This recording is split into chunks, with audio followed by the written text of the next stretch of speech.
Bueno amigos, entonces continuando con la parte 3 del transporte de sustancias, vamos a completar unas cositas que se me olvidaron en cuanto a los poros y los canales proteicos, las acuaporinas, y los canales de sodio y potasio. En el siguiente video, en la parte 4, vamos a continuar con la difusión facilitada.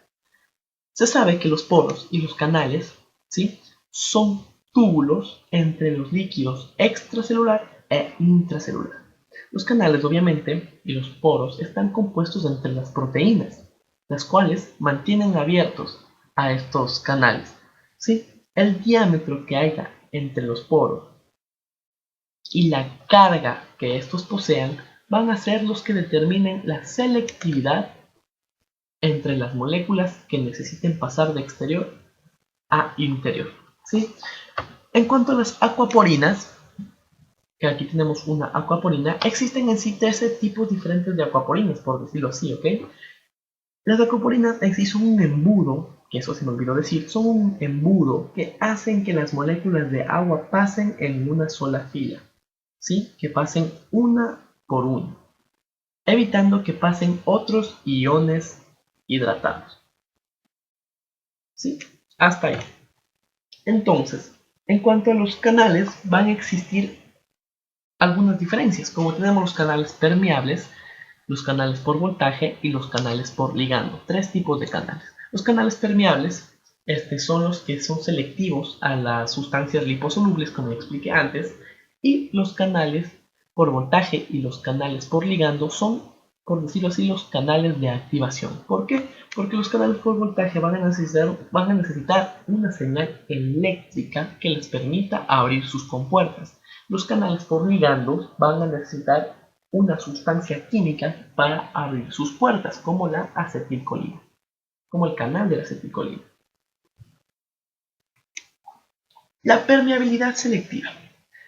Los canales en sí van a ser muy selectivos, debido a que cada canal tiene sus propias características, ya sea por el diámetro que exista entre el canal, sea por la forma que contenga la molécula, sea por la carga eléctrica, como por ejemplo en el canal de sodio, que se encuentra con aminoácidos eléctricamente negativos que jalan al sodio hacia el interior, y por la unión que se genera entre estos, la unión en los enlaces químicos. Dicho esto, vamos a hablar del canal de potasio. Sí, el canal de potasio, como su nombre lo dice, permite el paso neto de iones de potasio, que en este gráfico vamos a explicar el gráfico. Esto es exterior, esto es interior. Estas bolitas rojas vienen a ser los iones de potasio, estas vienen a ser los poros, las hélices del poro. Estas figuritas aquí, que se extienden desde las hélices del poro hasta el centro del canal, se denominan bucles de poro, y estos bucles del poro albergan a los iones, a los oxígenos de carbonilo. Dicho esto, entonces vamos a empezar a explicar cómo funciona el canal de potasio. El canal de potasio tiene un alto grado de selectividad, no por el tamaño o por el diámetro del filtro de selectividad que te tenga, porque el sodio es de menor tamaño, hablando molecularmente, que el potasio. Pero ¿cómo funciona este filtro para que solo pase potasio y no pase sodio ni tampoco pase agua? ¿Sí? Vamos a tener que está formado de una estructura selectiva tetramérica. Esto es lo importante. Estructura selectiva tetramérica forma el canal de potasio. ¿Sí? ¿Qué es la estructura selectiva tetramérica? Son 4 subunidades. Aquí tenemos 2 subunidades. Son 4 subunidades que rodean al poro central. Aquí solo podemos ver 2 porque estamos viendo la imagen verticalmente. Si la viéramos horizontalmente, podríamos ver las 4 subunidades. ¿Sí? Aquí solo vemos 2 subunidades. Estas 2 subunidades consisten en los bucles del poro. Los bucles del poro son filtros que, como ya dije, se extienden desde las hélices del poro hasta el centro del canal. Son filtros que estrechan el canal, que estrechan el paso de las moléculas. Lo importante de este bucle de poro es que contiene a estos pelitos de color rojo que son los oxígenos de carbonilo. Los oxígenos de carbonilo ligan al agua evitando que ésta pueda pasar y de esa manera el potasio pasa deshidratado.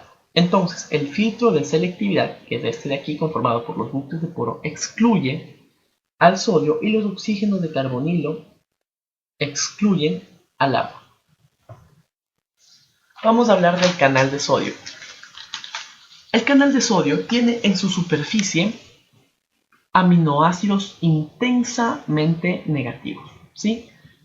Estos aminoácidos intensamente negativos arrastran a los iones de sodio deshidratados, haciendo que estos entren al canal y se difundan aleatoriamente. Por algo se llama difusión. Entrando o saliendo del canal, ¿sí?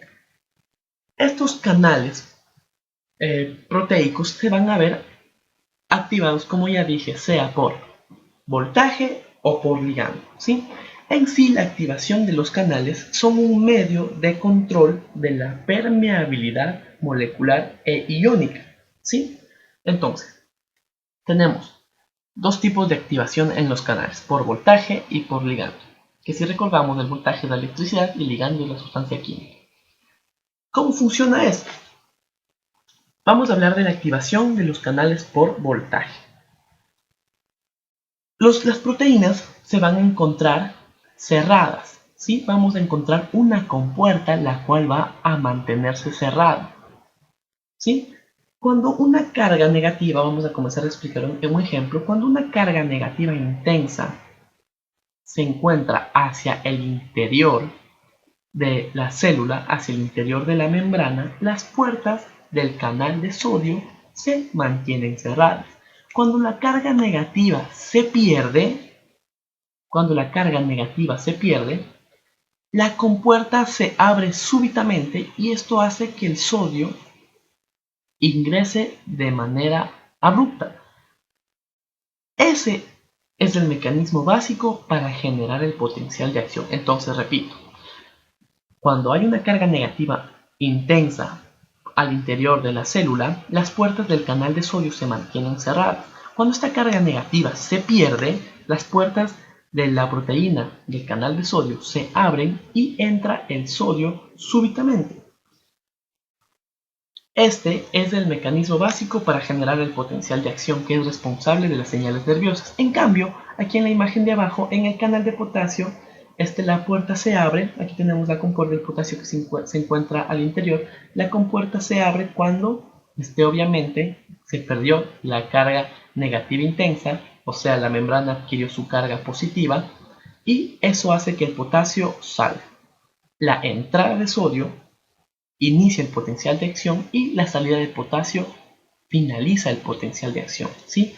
Esto lo vamos a explicar de mejor manera en la bomba de sodio y potasio. Pero entonces, el sodio al entrar inicia el potencial de acción y el potasio al salir termina el potencial de acción, ¿sí? Eso en cuanto a la activación de los canales por voltaje. En la activación de canales por ligando, simplemente la acetilcolina se acerca al canal y la proteína la reconoce, abre la compuerta y la traslada hacia el interior.